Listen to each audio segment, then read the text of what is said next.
Au Bénin, le parti d'opposition, les démocrates, pourra-t-il sortir de la zone de turbulence qu'il traverse? Démission du groupe parlementaire Les Démocrates. À compter de ce jour, je me constitue en un député non inscrit. A signé Honorable Michel François Olutoye Sodinou. A signé Honorable Godonou T.S. Joël. A signé Adjovi Chantal. Honorable Dorego Léansou. Honorable Moumenou Dionys. Honorable Naoum Constant. Invalidation de ces listes de candidats pour les présidentielles et pour les communales. Inéligibilité au partage des sièges de députés faute de pourcentage requis. Démission du parti de plusieurs députés au profit de la mouvance présidentielle. L'année électorale 2026 n'aura pas été de toute facilité pour le parti se réclamant du peuple. Dans la vie des partis politiques, il y a des moments d'ascension et des moments de vérité. Le parti Les Démocrates, principale formation d'opposition de ces dernières années, semble aujourd'hui traverser l'une des périodes les plus délicates de son existence. La question mérite d'être posée calmement et sans passion. Le parti Les Démocrates est-il victime du système politique béninois ou coupable de ses propres contradictions? Pour comprendre, il faut revenir à l'origine. Le parti Les Démocrates naît en 2020 dans un contexte de recomposition profonde du paysage politique béninois. Les réformes du système partisan engagées sous la présidence de Patrice Talon imposent de nouvelles règles. Des partis plus structurés, plus disciplinés et capables de répondre à des exigences administratives et électorales beaucoup plus strictes. Autour de l'ancien président Thomas Boni Yayi, plusieurs figures de l'opposition avec à leur tête Éric Houndété décident alors de créer une nouvelle formation politique. Leur ambition est claire: offrir une alternance crédible au pouvoir en place et redonner une vie à une opposition qui s'estime marginalisée. Mais très vite, les premières difficultés apparaissent. Si en 2023, les démocrates ont pu participer aux élections législatives et s'en sont sortis avec 28 députés, le parti a toujours donné l'impression d'aborder les échéances électorales dans une logique davantage contestataire que stratégique.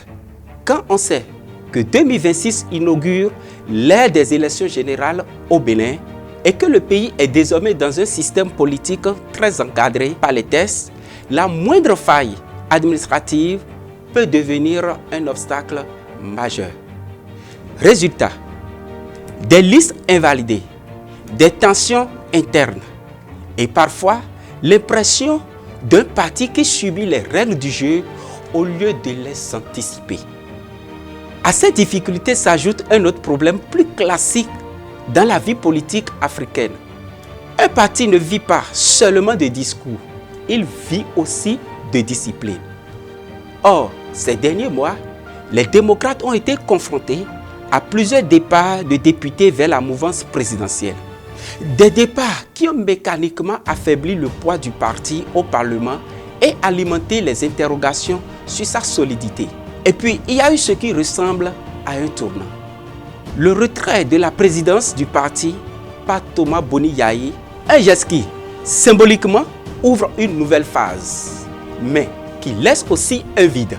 Car, dans beaucoup de partis politiques africains, le leader est toujours incarné par une personnalité forte. Lorsque cette figure se retire, la question devient immédiate. Qui prend le relais? Alors, que peut-il advenir des démocrates? L'histoire politique montre qu'un parti peut survivre à une crise, mais à condition de tirer les leçons de ses erreurs. Première leçon, la structuration. Pour peser durablement dans le jeu politique béninois, les démocrates devront renforcer leurs mécanismes internes, clarifier leur gouvernance et imposer une véritable discipline partisane. Deuxième leçon, la stratégie.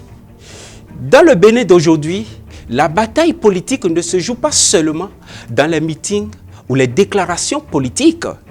Elle se joue aussi dans la maîtrise des règles électorales et dans la capacité à anticiper les contraintes du système. Troisième leçon, le renouvellement.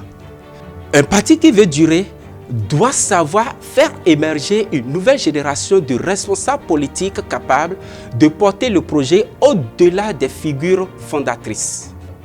Car au fond, la question qui se pose aujourd'hui dépasse le seul cas des démocrates. Elle concerne l'avenir même de l'opposition au Bénin. Une opposition qui devra apprendre à être plus organisée, plus stratégique et peut-être aussi plus patiente si elle veut espérer jouer un rôle décisif dans la prochaine séquence politique qui s'ouvre. Le chemin vers 2026-2033 s'annonce déjà comme un moment charnière. Et dans ce moment, une chose est sûre, les partis qui survivront ne seront pas forcément les plus brillants, mais ceux qui auront compris les nouvelles règles du pouvoir.